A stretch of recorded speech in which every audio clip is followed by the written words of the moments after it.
So, dear friends, welcome you all.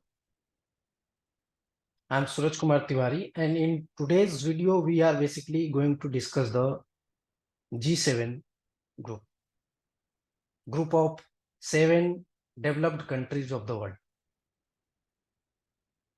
That is known as the G7 group.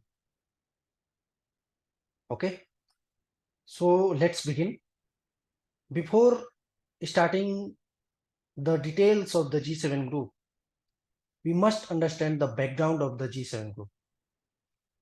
Basically, we are studying the G7 group right now. It is because all the members of this very group that is known as the G7 group are the members of G20 group also. And the G20 group, India is chairing that group right now in 2023. The meetings are going on. So that's why this is also an important aspect we must understand that. So the G7 group, the group of world developed countries, which contribute almost 30 to 40% in the world GDP. विश्व के GDP यानी वैश्विक सकल घरेलू उत्पाद में लगभग 30 से 40% का योगदान है इन देशों का जो G7 ग्रुप के सदस्य हैं, मेंबर हैं. So dear friends, the G7 group started in the background of the Nixon shock in 1971 and the oil crisis in 1973.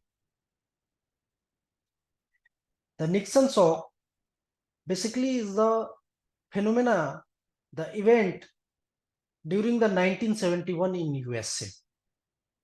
In USA, the inflation was on the rise. To curb that inflation, lots of measures taken by the president of the USA at that time, Richard Nixon, is known as the Nixon shock. So that event is basically known as the Nixon shock. Thereafter, in 1973, the OPEC countries, basically the Organization of Arabian Petroleum Exporting Countries, cut the production of the oil, petroleum.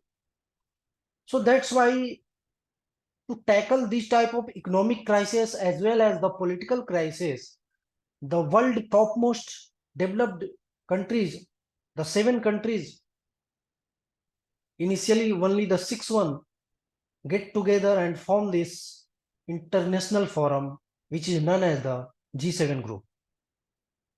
Is it clear to all of you? I hope you all getting it. So dear friends, the G7 group, contribute almost 30 to 40% in the world GDP, and almost 10% the population resides in these countries. The very irony is that in this G7 group, the world largest democracy, which is India, is not the member of this group. As well, the China, which is very close to becoming a superpower, is also not a member of this G7 group. The only Asian country which the Japan is the member of this G7 group. That we must understand that. Basically, this G7 group formed in 1975 after the two events like the Nixon shock in 1971 and the oil crisis in 1973. Thereafter, we see the first summit of this G7 group in 1975. Thereafter, on rotation based, the chairmanship transferred to the member countries. Initially, there were only 6 countries. Later on, Canada joined this group. So basically, if we name these countries, USA, UK, United Kingdom, and France, Japan, Italy, Germany, and Canada. In 1998, Russia also joined this group, but in 2014, due to the annexation of Crimea, the part of the Ukraine, Russia was removed from this group. Is it clear to all of you? I hope you all getting it.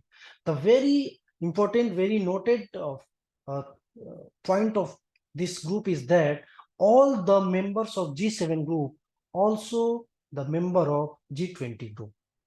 I hope you all getting it. Is it clear to all of you? Okay. So dear friends, this G7 group, basically the European Union members always present in this G7 group summits. It held annually, मतलब हर साल एक बार ये meeting होती है, इनका summit होता है. And European union के जो भी मेंबर्स कंट्रीज हैं वो हमेशा इसमें पार्टिसिपेट करते हैं. Okay, I hope you all get it.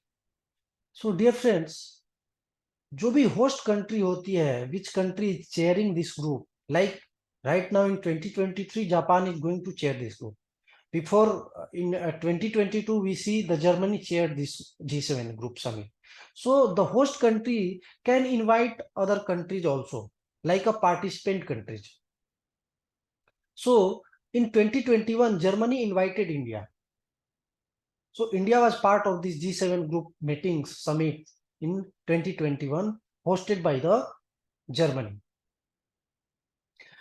Beside that, we also see the international forums, international organizations like the World Bank, the World Trade Organization WTO, the World Health Organization WHO, and IMF.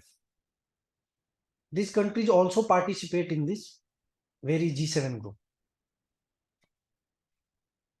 So I hope you all getting it.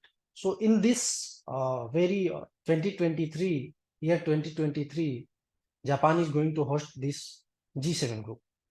This group is important because all the major economic policies or the political policies framed by these countries somehow affect whole the world, because you can see almost 30 to 40% contribution is the world GDP is something very